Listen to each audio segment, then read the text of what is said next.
So you know when you were little and your mum tried to make you be friends with her friends' kids, but sometimes you and them both knew the other wasn't someone you wanted to be friends with. Well, it seems that I got that an awful lot. I wasn't cool, but I was smart, and I liked to think that I was funny, but none of that mattered. I was a fool. My parents had a shit car and we didn't have any money. No fancy trainers, second time hand-me-down stuff, and a need for improvisation replaced the brand new Nike Airs, new clothes, and the PlayStations. I had a tough time treading the rough line, but my parents, I couldn't blame them. They tried their best, and so I know that I shouldn't shame them, and that I need to get to a place where I'm playing in a different game when I can provide all of the things that should have came when we were growing up, and not just when I've got fame, and hopefully show to me I'm supposed to be one of this world's main men. Because looking back, I feel I was quite the particularly peculiar child. Just a beginner on this path to someone unruly and wild, with interests that didn't often extend much further than the end of my arms, my face in the book of pretend, and a rabbit called Charlie as a good luck charm.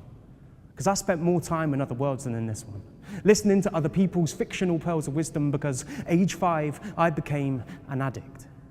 Addicted to reading and words, that is. And to let you know just how absurd that is, I used to get into trouble for reading books.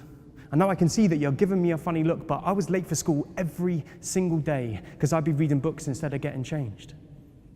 Often these were the only places that made sense. I could block out the world and let the adventure commence, dispense with the intense pretense that everything in my life was fine. Just break open the pages and let each sentence shine its full beam, cinematic, straight into my mind's eye, and experience from my bedroom what it feels like to fly.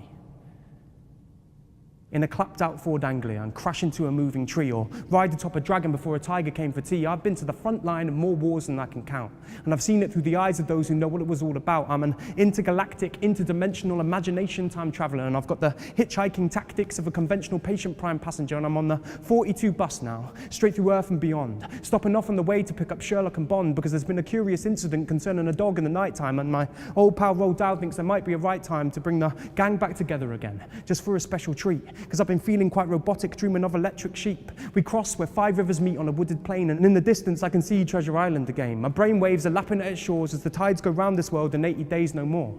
The bus stops, I rush off, a surge of recognition hits me like a Molotov cocktail, and as the shock pales, a glowing wave of comfort makes me rock, while every word and every story is tattoo tendrilled across my skin. Always shifting, always changing, so as to let the new bits in. I'm back in the mind palace, and I'm surrounded by friends whose tales full of chalice are gulped down to the end. It suspends me with sorcery too special to send back, so I tend to extend that to fend off the realities of the day and transcend the formalities of having to say farewell to my fictional favourites in full. They know I'll be back soon. I can't withstand the pull. I need words to live, and if I don't get my fix, you'll find me sat in the corner reading the back of a Twix.